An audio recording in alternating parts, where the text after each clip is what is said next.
The thick, humid air of Xylos clung to Alara, translated these words for Tarek, watching as suspicion battled with curiosity in his amber eyes. After a moment's consideration, he stepped fully into the clearing, his tall, muscular frame tense, but his weapon, a compound bow of Lyran design, remaining on his back. Tarek, Alara introduced him. Lead hunter, my teacher. Marcus inclined his head in a gesture of respect. Sergeant Marcus Thorne, he said, then gestured to Dr. Wright. And Dr. Helena Wright, our lead researcher. Dr. Wright stepped forward, her movements deliberate and non-threatening. Tarek, your presence honors us. Would you and your warriors join our discussion? We have brought provisions to share. While Alara translated, the other two warriors emerged from their hiding places, moving to flank Tarek. Their expressions remained guarded, but Alara could sense their curiosity mirroring her own from the previous day. We will listen, Tarek said finally, the words emerging as a heavily accented approximation of standard. Not eat your food. Watch only. Dr. Wright nodded in acceptance and directed her team to set up a small shelter against the midday sun. Seats were arranged in a rough circle. Humans on one side, Lyrans on the other, with Marcus and Alara occupying the middle ground between the groups. What followed was hours of careful, measured exchange. Dr. Wright had prepared visual aids, images of Earth, of human cities and natural landscapes, of different human cultures and their distinctive features. Alara and Tarek, in turn, shared information about Lyran social structures, territories, and basic cultural practices, carefully avoiding anything that might reveal sensitive information about their defenses or vulnerabilities. As the day progressed, the tension gradually eased. The Lyran warriors remained vigilant, but began to show more interest in the proceedings. One of them, a female named Mira with unusual silver-streaked fur, even ventured a question about human familial structures, her curiosity overcoming caution. By late afternoon, it was clear to Alara that something unprecedented was occurring. The first peaceful, intentional exchange between their species. There had been misunderstandings, moments of tension when cultural differences created confusion, but each had been navigated with care from both sides. As the sunlight began to wane, Dr. Wright raised a new subject. We would like to propose a more formal arrangement, she said, her tone careful. A designated meeting place, regular exchanges, perhaps eventually a cultural embassy of sorts. Tarek's posture stiffened immediately, and Alara could sense his alarm at the suggestion. Too soon, she said quickly, before he could respond more forcefully. My people need time. Many generations of fear. Marcus nodded in understanding. Of course, we don't want to rush anything. He glanced at Dr. Wright, who looked disappointed but nodded her agreement. Perhaps, Alara suggested, formulating the idea as she spoke, I could continue to meet. Learn more. Bring knowledge back slowly. Dr. Wright brightened at this compromise. A cultural liaison. Yes, that would be an excellent starting point. Tarek and the other warriors conferred briefly in their native tongue, their discussion intense but not hostile. Finally, Tarek turned back to the humans. Alara speaks for herself, not tribe, he said firmly. But we will not prevent. We'll watch. We'll protect, if needed. It was a lukewarm endorsement at best, but Alara felt a surge of gratitude nonetheless. She had expected outright prohibition, not this grudging allowance. As the meeting concluded and preparations were made for departure, Marcus approached Alara privately.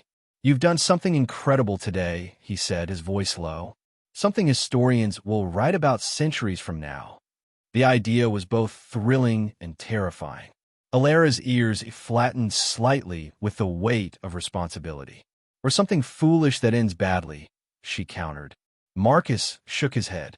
I don't believe that. There will be challenges, setbacks probably. But this, he gestured to the two groups, now preparing to go their separate ways. This is a beginning, and beginnings matter. Alara found herself believing him, despite the lifetime of caution ingrained in her. When will we meet again? She asked. 3 days from now, Marcus suggested. Same location. Smaller group, perhaps. Less formal. Alara nodded her agreement, then turned to rejoin Tarek and the others. As they melted back into the forest, heading toward their settlement, she could feel the weight of their scrutiny. "You trust this human male?" Tarek said when they were well away from the clearing. "It wasn't a question. I trust what I've seen and felt," Alara replied carefully. "He had many chances to harm me. He chose help instead." Tarek made a non-committal sound, then added, "The tribe will debate this for many days. Some will call for you to be exiled for exposing us." The possibility didn't surprise Alara, but it stung nonetheless. "And what will you say in this debate, teacher?" Tarek was silent for so long that Alara thought he might not answer. Finally, he said, "I will say that I saw humans who did not match our stories. Whether they can be trusted remains to be seen. But they did not come with fire and death today, and that is noteworthy." It was a measured response, neither embracing change nor rejecting it outright. For Tarek, it was practically an endorsement. Alara felt a small surge of hope. If the tribe's most respected hunter could acknowledge the possibility of peaceful contact, others might follow. The next 3 days passed in a blur of tribal councils, heated debates, and private conversations. Alara found herself alternately defending her experiences and tempering expectations, emphasizing caution while advocating for continued dialogue. It was exhausting, thankless work, but by the third day, she had secured at least tentative acceptance of her liaison role.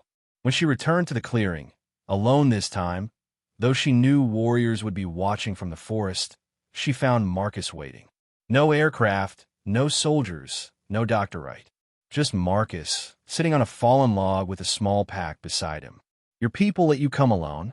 Alara asked, surprised by the absence of the security team. Marcus smiled wryly. "Not exactly. They're about a kilometer back, monitoring from a distance.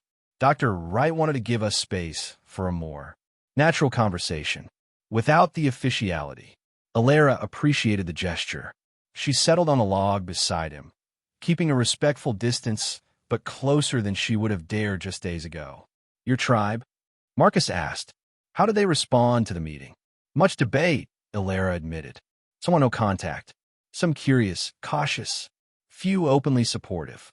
She paused, then added, "It will take time." Marcus nodded, unsurprised. "Same with many humans. There are those who see Lyrans as just another resource to be exploited.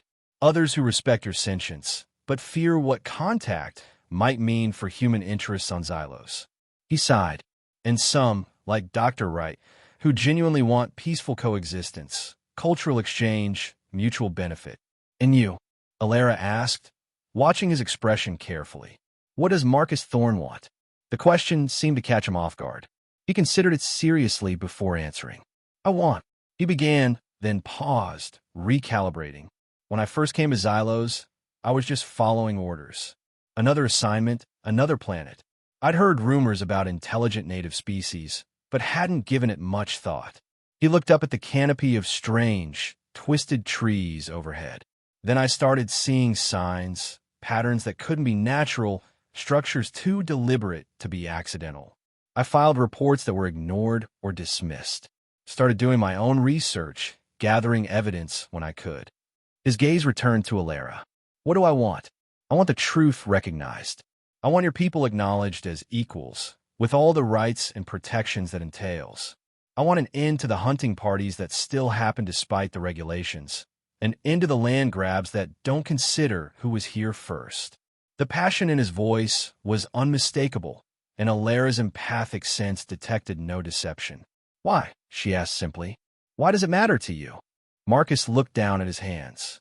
"My homeworld had indigenous people too, before humans spread across Earth. Many were treated as less than human, their lands taken, their cultures suppressed or destroyed. Some survived, adapted, but so much was lost." He met her eyes again. "History doesn't need to repeat itself. Not if enough people refuse to let it." The conviction in his words resonated with Alara. She had expected political motivations, perhaps scientific interest, but this personal moral stance surprised her. "Hard path," she said after a moment. "Many against. On both sides." "The hardest paths are usually the most important ones," Marcus replied. and we've already taken the first steps. They spent the remainder of the afternoon sharing more personal stories. Marcus describing his childhood in a place called New Zealand, with its own unique ecology and indigenous culture.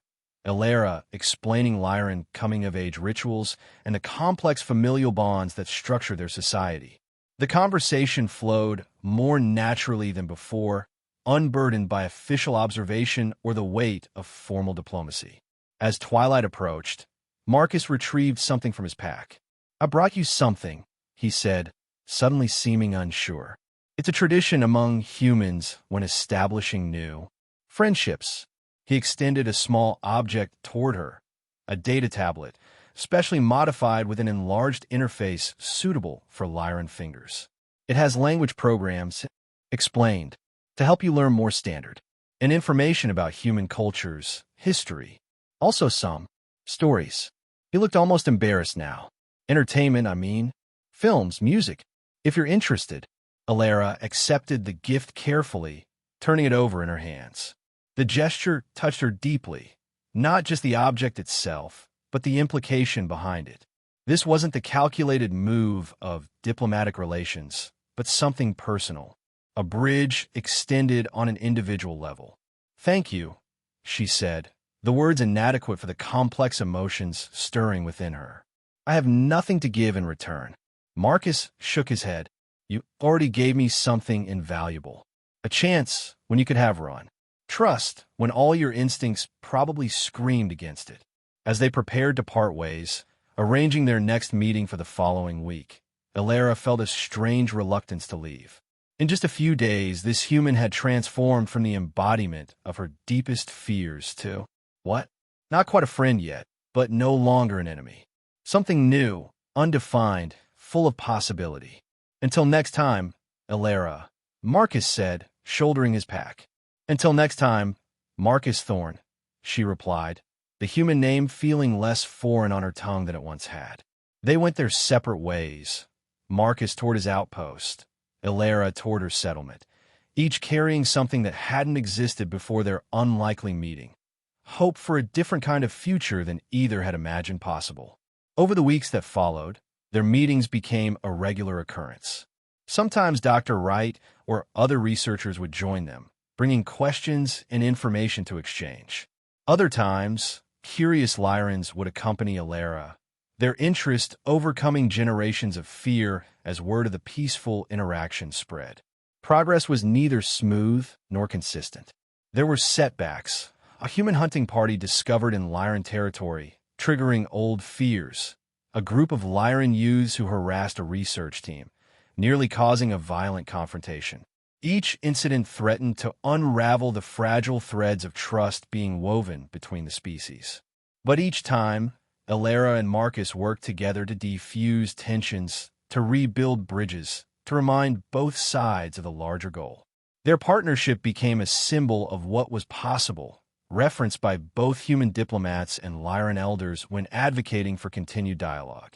3 months after their first encounter in that damp cave, Elara stood at the edge of the forest, watching as a small prefabricated structure was assembled in the clearing that had become their regular meeting place. The cultural exchange post, as it had been officially designated, would serve as a neutral ground for ongoing discussions, a repository for shared knowledge, and a safe haven for those from either species who wished to learn about the other.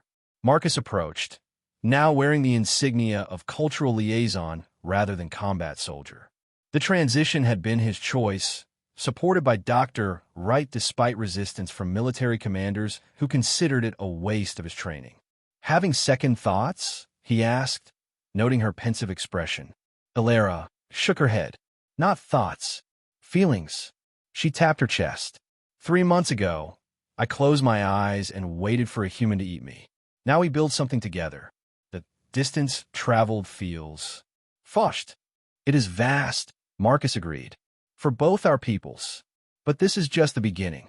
Elara nodded, her gaze moving to where a small group of Lyran children were being shown human agricultural techniques by one of Dr. Wright's assistants, their initial wariness giving way to curiosity and delight as seeds sprouted under their care.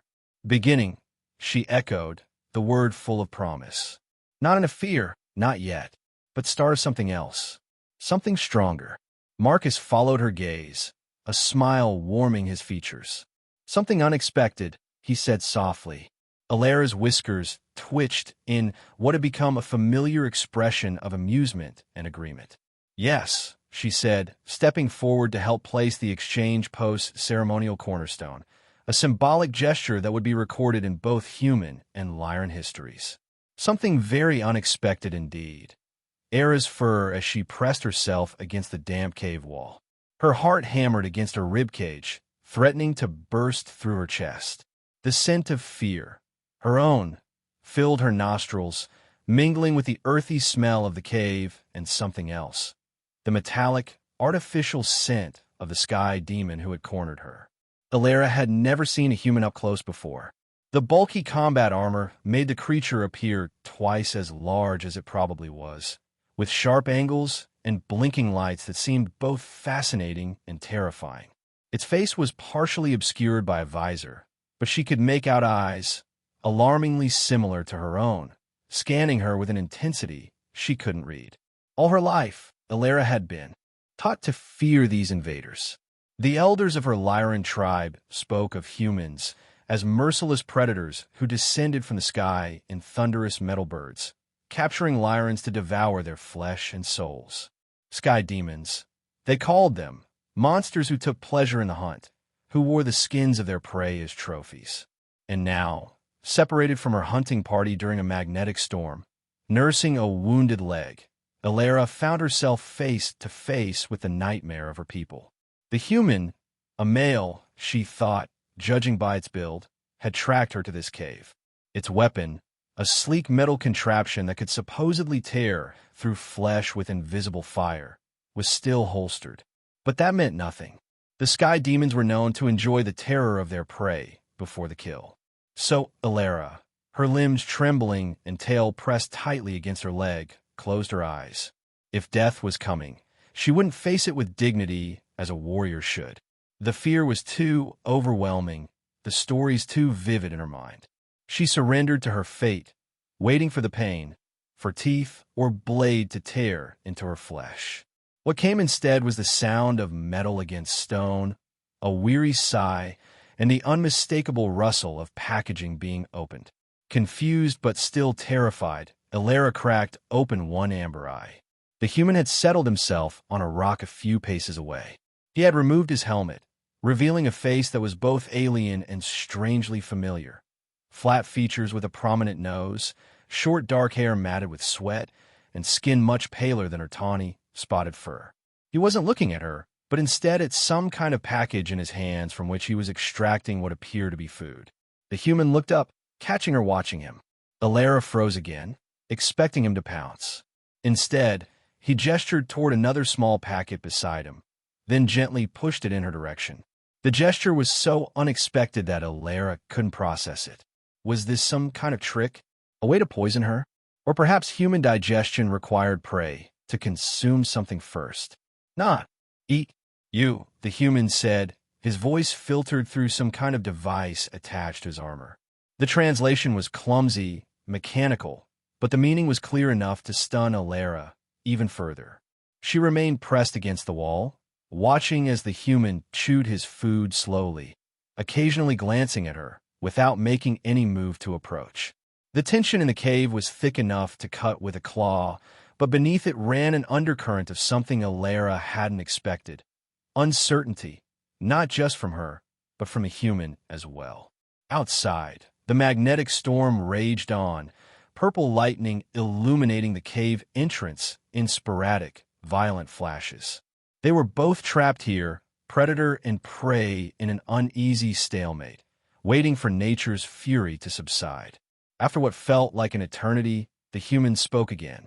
"Marcus," he said, pointing to himself. "Sergeant Marcus Thorne." The translation device crackled, struggling with the magnetic interference. Alara said nothing, her vocal cords frozen with fear. The human, Marcus, didn't seem bothered by her silence. He continued eating, occasionally adjusting something on his armor or checking a device on his wrist that emitted a soft blue glow. Eventually, curiosity began to override fear. This wasn't how the stories went. The sky demon should have killed her by now, not offered her food, and introduced himself. Slowly, with extreme caution, Ilara shifted her position, easing the pressure on her injured leg. The movement caused her to wince, and the human's eyes immediately locked onto the source of her pain. Marcus gestured to her leg, then to a compartment on his armor. "Help! Fix!" The translation was stilted, but the intent seemed clear. Ilara's instinct was to refuse, to maintain as much distance as possible. But her leg was throbbing painfully, and if the human had wanted to harm her, he'd had ample opportunity. With great reluctance, she nodded once, a barely perceptible movement. Marcus moved slowly, telegraphing each action as he retrieved what appeared to be a small medical kit. He kept a respectful distance, extending the kit toward her rather than approaching. "You use?" he asked, apparently sensing her discomfort with him coming closer. Ilara reached out with trembling fingers, taking the kit. She examined its contents, various containers, bandages, and tools she didn't recognize. Her confusion must have been evident because Marcus slowly, carefully moved a bit closer. "Show. How?" he offered, pantomiming the application of something to his own leg. After a moment's hesitation, Ilara nodded again. As Marcus demonstrated with exaggerated movements how to use the medical supplies, Ilara's limited empathic abilities began to pick up emotions from him. Exhaustion, concern, and a surprising absence of malice. There was confusion, too, and perhaps a hint of fascination. While applying the human medicine to her wound, a cooling gel that immediately numbed the pain, Ilara found her voice at last. "Ilara," she said softly, the name emerging as a series of purr-like trills in her native tongue. Marcus looked up, surprise evident on his features. He attempted to repeat her name, the sound awkward on his human tongue. "Era," he managed, and despite everything, Ilara felt the corner of her mouth twitch upward. The medicine worked quickly, reducing both pain and inflammation. Outside, the storm showed no signs of abating. The distant howls of Xylosian predators carried on the wind, creatures drawn to the electromagnetic disturbances, hunting for disoriented prey. Marcus seemed to register the sounds as well. He frowned, checking his wrist device again before looking toward the cave entrance. "Not safe here," he said, the translator struggling. "More danger coming." Ilara understood enough. The cave's location near a clearing made it vulnerable. The local apex predators, massive six-limbed creatures her people called shadow stalkers, would be hunting tonight, using the storm's cover to their advantage. She glanced at her leg, then at the human. Every instinct told her to remain alone, to find her own way once the storm passed. But her injury, though improved, would slow her down. And despite everything she'd been taught, this human had shown no hostility. Making a decision that went against all her training and tribal wisdom, Ilara pointed deeper into the cave system. "There, safer," she said in broken standard, the human language she'd picked up snippets of from overheard conversations at the edges of human encampments. Marcus appeared surprised at her use of his language, but nodded in understanding. He gathered his supplies, secured his helmet without putting it back on, and gestured for Ilara to lead the way. "After you," he said, the translation device adding an oddly formal tone that made Ilara's whiskers twitch in what might have been amusement under different circumstances. As they moved deeper into the cave system, Ilara kept a wary distance, but remained close enough to communicate. Her night vision was far superior to the humans, allowing her to navigate the twisting passages with ease. Marcus activated a light on his armor, the beam cutting through the darkness in a way that was both helpful and discomforting to Ilara's sensitive eyes. "Sorry," he said, noticing her squint. He adjusted the brightness downward, demonstrating an awareness of her discomfort that further confused Ilara's perception of humans. They walked in silence for some time, the only sounds their footsteps, the occasional drip of water from the cave's ceiling, and the increasingly distant howling of the storm and creatures outside.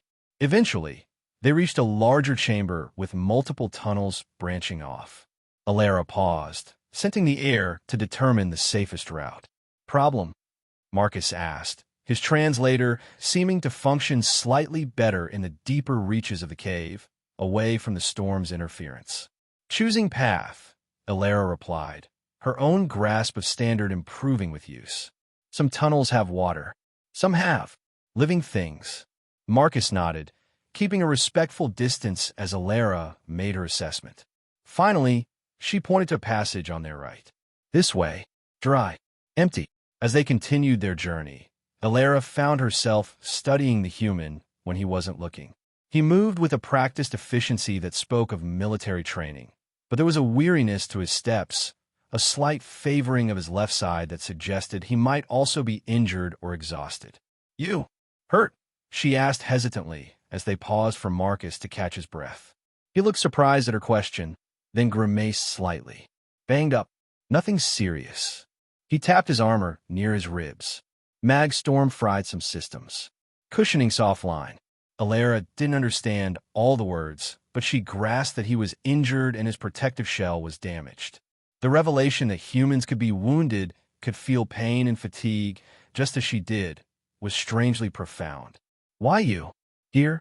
On Xylos? She asked, curiosity finally overcoming caution.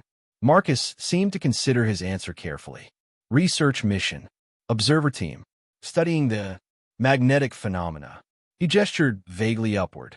Got separated during storm evacuation. This information contradicted everything Alara had been taught. Humans were supposed to be here for conquest, for hunting, for resources and trophies. Not for study. Not for knowledge. Your people, not hunters? She asked, skepticism evident in her tone. Marcus's expression darkened slightly. Some are. Not all of us. Not me. He paused, then added, some humans think all Lyrans are just animals. They're wrong too. The statement hung between them, a simple acknowledgement of mutual misconceptions that somehow felt monumental. Before Alara could respond, a distant rumble shook the cave, dislodging small stones from the ceiling. Storms intensifying, Marcus said, checking his wrist device which now emitted a warning beep. We should keep moving. They pressed on, the cave system growing more complex. Alara's superior senses guided them away from unstable passages and toward what she hoped would be a secure chamber to wait out the storm. As they walked, the air grew warmer and slightly sulfurous, a sign they were approaching one of Xylos's geothermal pockets. Almost there, she said, her confidence growing as they entered familiar territory. This section of caves was known to her hunting party, though rarely visited due to its distance from their settlement.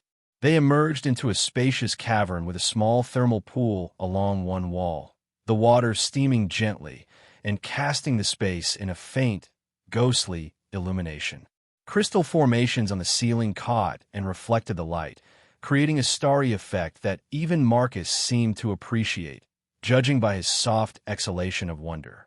Safe here, Alara said, moving toward a dry, flat area suitable for rest. Storm sound not reach. Predators avoid heat smell. Marcus nodded, carefully setting down his equipment.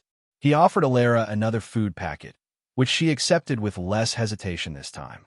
As they ate in relative silence, the absurdity of their situation seemed to dawn on both of them simultaneously. Predator and prey sharing a meal, seeking refuge together from a greater danger. Your translator, Alara said, gesturing to the device on his armor. Not working well. Magnetic interference, Marcus replied, tapping the device. Should improve as the storm passes. Basic functions only right now. He paused, then added with what appeared to be an attempt at humor. Better than nothing, though might tell you to eat purple democracy instead of watch your step. The translator mangled the joke badly, but the intent was clear enough that Alara's whiskers twitched in what might have been a smile. My standard, not good either, she admitted. It's better than my Lyran, Marcus said, making a self-deprecating gesture. I can only manage hello and don't shoot, and I probably pronounce them both as grave insults. This time, Alara did laugh, a soft, trilling sound that seemed to surprise both of them. The momentary lightness faded quickly, however, as reality reasserted itself. Your people, Marcus said carefully, they teach you humans eat lyrans? Alara's ears flattened slightly against her head. Sky demons, she corrected. Come from above. Hunt for sport. Take trophies. Eat souls. She paused, studying his reaction. Not true. Marcus's expression was difficult to read. A mixture of anger, sadness, and resignation. Some humans have hurt your people, hunted them.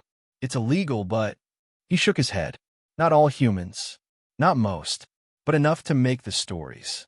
The confirmation that there was truth behind the tales sent a chill through Alara, but the distinction Marcus made was important. Just as not all Lyrans were the same, neither were all humans. Your people, she countered, they teach you Lyrans are animals? Not thinking beings. Now, it was Marcus's turn to look uncomfortable. Some do. Official position is that Lyrans are sentient, protected species. But on the ground, he trailed off, the implication clear. Policy and practice didn't always align. They lapsed into silence, the weight of centuries of misunderstanding and fear settling between them. Outside their sanctuary, the magnetic storm continued its rampage across the surface of Xylos, unaware and uncaring of the small moment of connection happening beneath the planet's crust. As the hours passed, they shared more information, careful, measured exchanges about their respective cultures, daily lives, and experiences on Xylos. Marcus explained he was part of a scientific detachment, collecting data on the magnetic storms and their effects on local ecosystems. Alara described her role as a scout and hunter for her tribe, responsible for mapping territories and identifying resource locations. The conversation was halting, hampered by language barriers and ingrained caution, but it was genuine.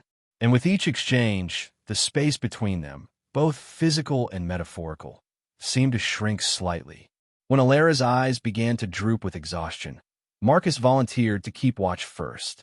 Rest, he said. I'll wake you in a few hours.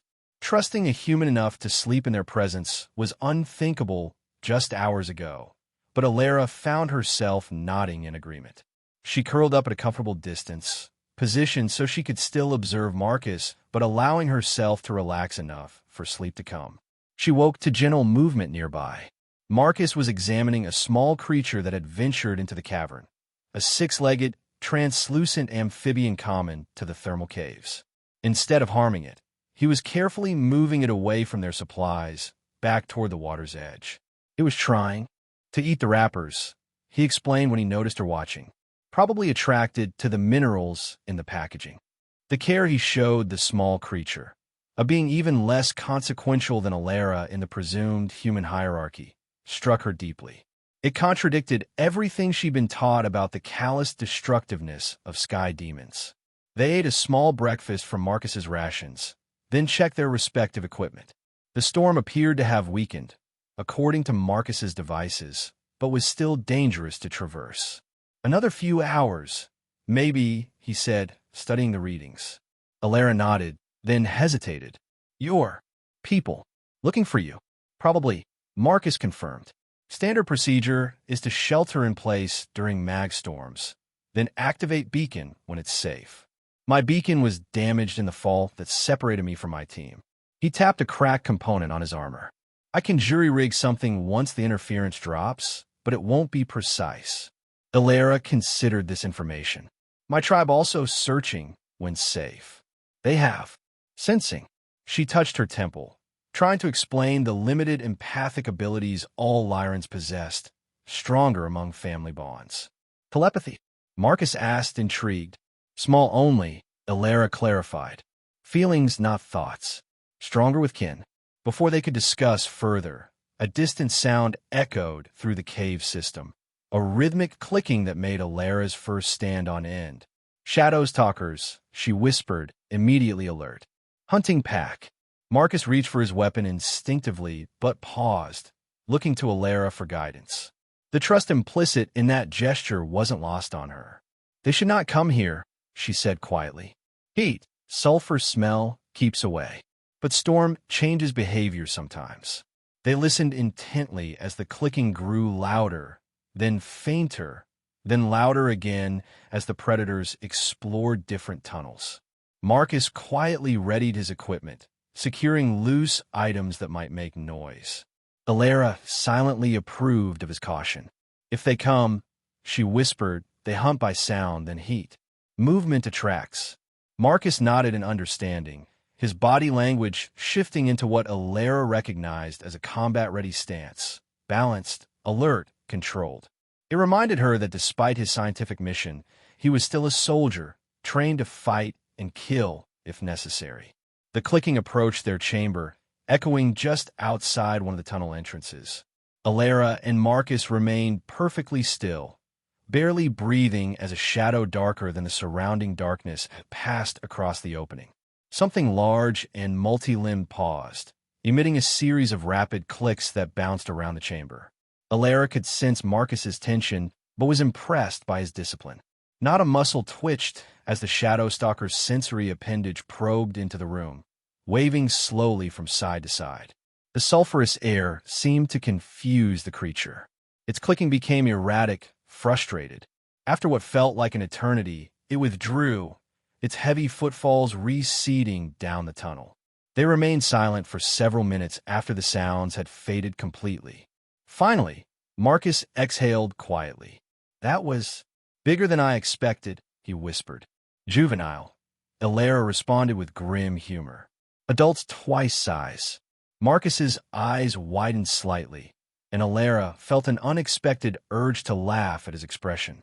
The shared danger had somehow accelerated their tentative connection, creating a strange camaraderie born of mutual survival.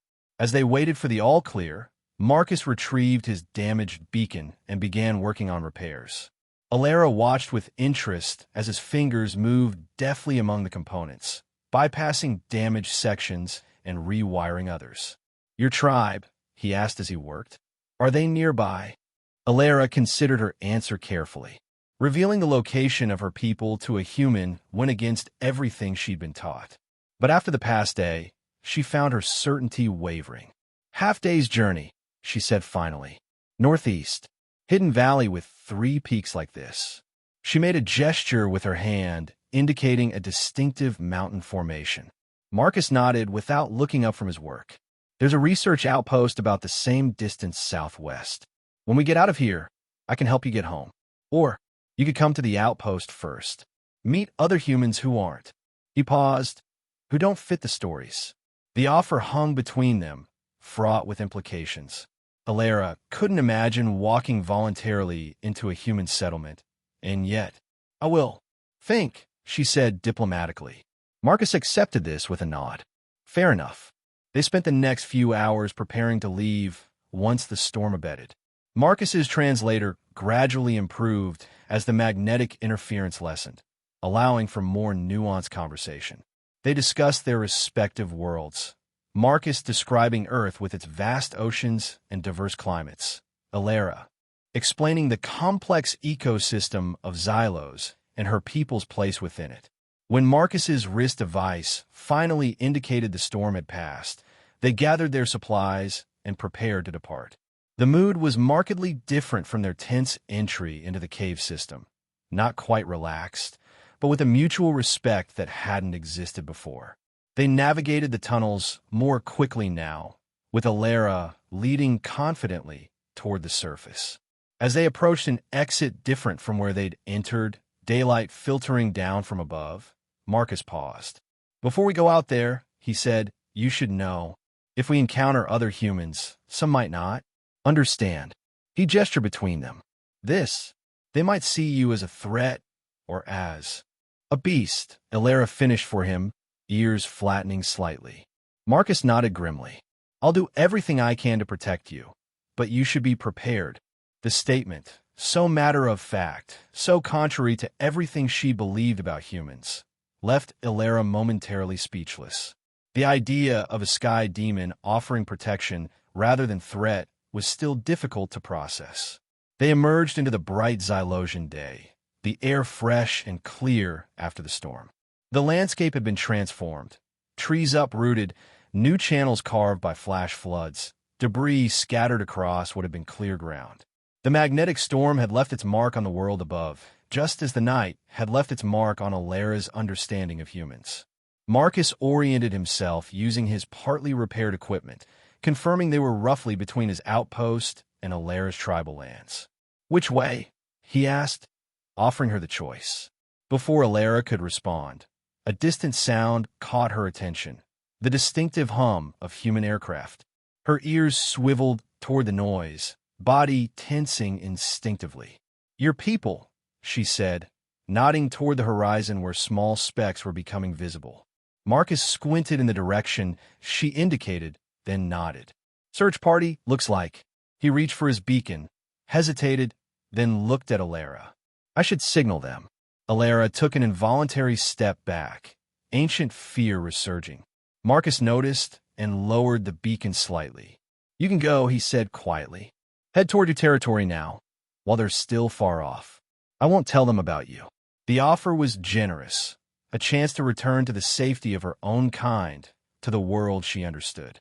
Yet Alera found herself reluctant to simply disappear back into the forest, to end whatever this strange connection was that had formed between them. "Will you?" she began, struggling to formulate the question. "Will you tell them about Lyrans not being beasts?" Marcus's expression softened. "I've been filing reports for months, trying to document Lyran intelligence, culture, communication. That's part of why I'm here, to gather evidence for protected sentient status." This revelation stunned Alera. The idea that this human had been advocating for her people, trying to change the very perception she feared, was revolutionary. The aircraft drew closer, their engines now clearly audible. Time was running short. "I should go," Alera said, though she made no move to leave. "You could stay," Marcus suggested, the words careful, measured. "Meet Dr. Helena Wright, my research lead. She's been working for years to establish peaceful contact with Lyrans." "Would be dangerous," Alera said, but she could hear the uncertainty in her own voice. "Yes," Marcus admitted, "for both of us in different ways. But sometimes the dangerous path is the right one." The aircraft were close enough now that Alera could make out their shapes, sleek, utilitarian transport vessels rather than the weapon-bristling death machines from her people's stories. Marcus still hadn't activated his beacon, still giving her time to decide. In that moment, with the sun warm on her fur and the memory of shared danger fresh in her mind, Alera made a choice that would change not only her life, but potentially the relationship between their species. "I will stay," she said, straightening to her full height. "I will meet your Dr. Helena Wright." Marcus's smile was brief, but genuine. He activated the beacon, which emitted a pulsing blue light and a high-pitched signal that made Alera's sensitive ears twitch. The response from the aircraft was immediate, a change in direction, an increase in speed. Within minutes, they were circling overhead, a voice crackling over Marcus's comm system. "Sergeant Thorne, confirm status." The voice said, professional but with an undercurrent of relief. "Sergeant Marcus Thorne, operational," he responded. "One injured but mobile. One. Local contact present. Non hostile." "Repeat, and no in hostile." There was a pause, then, "Confirm local contact, Sergeant." Marcus looked at Alera, who nodded her permission. "Lyran, female, adult. Communicative and cooperative. Request Dr. Wright's presence for landing party." Another longer pause followed. Alera could imagine the confusion and concern his words were causing. Finally, the voice returned, "Copy that, Sergeant. Hold position. Dr. Wright is on board and will assess upon landing." As the lead aircraft descended toward a nearby clearing, Marcus turned to Alera. "Ready?" he asked, his expression a mixture of anticipation and concern. Alera took a deep breath, steadying herself. "Ready," she confirmed, though her racing heart suggested otherwise. The aircraft touched down with a whine of engines, stirring up dust and debris. The landing ramp extended, and several figures emerged. Human soldiers in combat armor similar to Marcus's, weapons not drawn, but visibly present. Behind them came a smaller figure in what Alera recognized as civilian attire. a human female with silver-streaked dark hair, pulled back tightly, wearing a practical jumpsuit adorned with various tools and instruments. Dr. Helena Wright.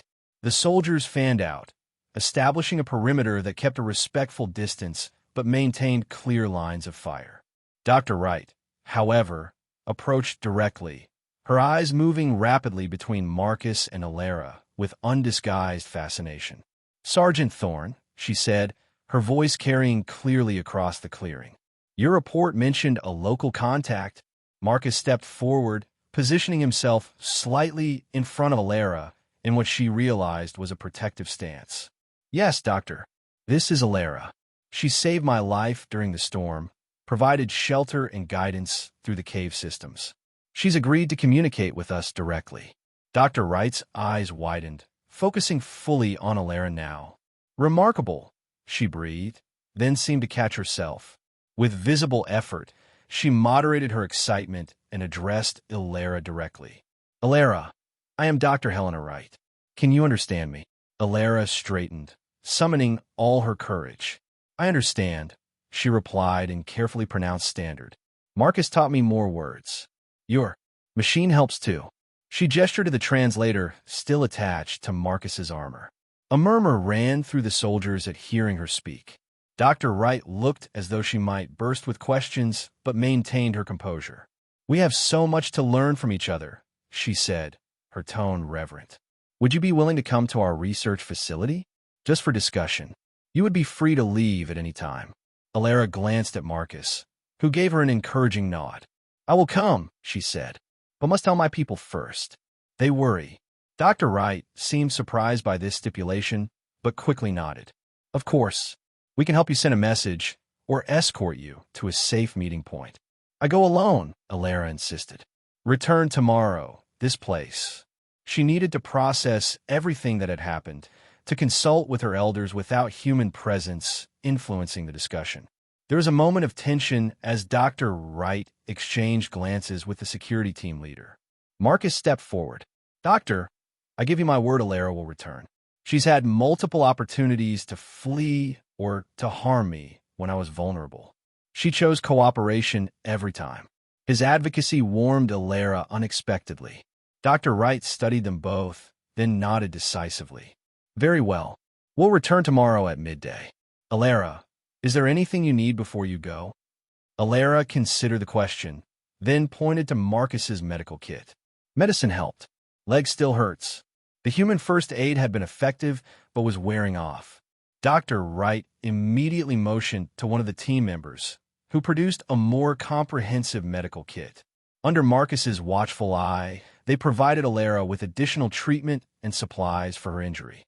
As preparations were made for the human's departure, Marcus approached Alara one last time. "Will you really come back tomorrow?" he asked quietly, his voice pitched for her ears alone. Alara met his gaze steadily. "Yes," she said simply.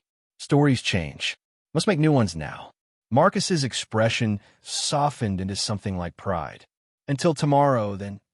As Alara watched the human vessels lift off, carrying Marcus and the others back to their outpost, she felt the weight of what she had set in motion. Tomorrow would bring uncertainty, danger perhaps, but also possibility. The boundary between predator and prey had blurred, revealing something far more complex and hopeful on both sides. With a final glance at the disappearing aircraft, Alara turned and melted into the dense forests of Xylos, heading toward her tribal lands. She had much to explain to her people, much they would struggle to believe. But she had seen with her own eyes that the old stories were incomplete. The sky demons were just people, capable of cruelty, yes, but also of kindness, of respect, of change. And if humans could change, perhaps Lyrans could too. The journey home took longer than usual with her injured leg, but Alara used the time to organize her thoughts, to prepare her explanation for the elders. As the familiar sense of her settlement reached her nostrils, she straightened her posture, raised her chin, and stepped out of the forest into the clearing. The reaction was immediate. Cries of relief, rushing figures, her name called in the musical Lyran language. Her hunting party had returned without her, presumed her lost to the storm or to predators. Her reappearance was cause for celebration. But that celebration froze as she began to speak, to tell her tale of the human who had not eaten her, who had instead shared food, provided medicine, and protected her from danger. Disbelief gave way to anger, then to heated debate among the elders. "It is a trick," one insisted. "The sky demons are cunning hunters. They set a trap for our entire tribe. If they wish to trap us, they have had many opportunities," another countered. "Their flying machines have passed over our settlement many times.